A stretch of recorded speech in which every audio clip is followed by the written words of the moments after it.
Sitwasyon ng regional hospital dito sa Batangas City, ano, cancer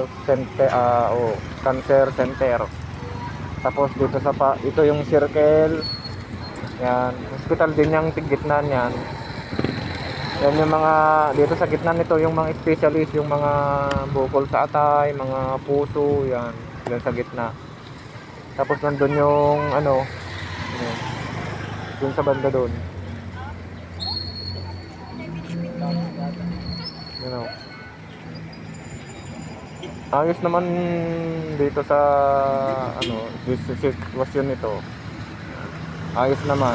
Hindi naman na tulad dati na masikip.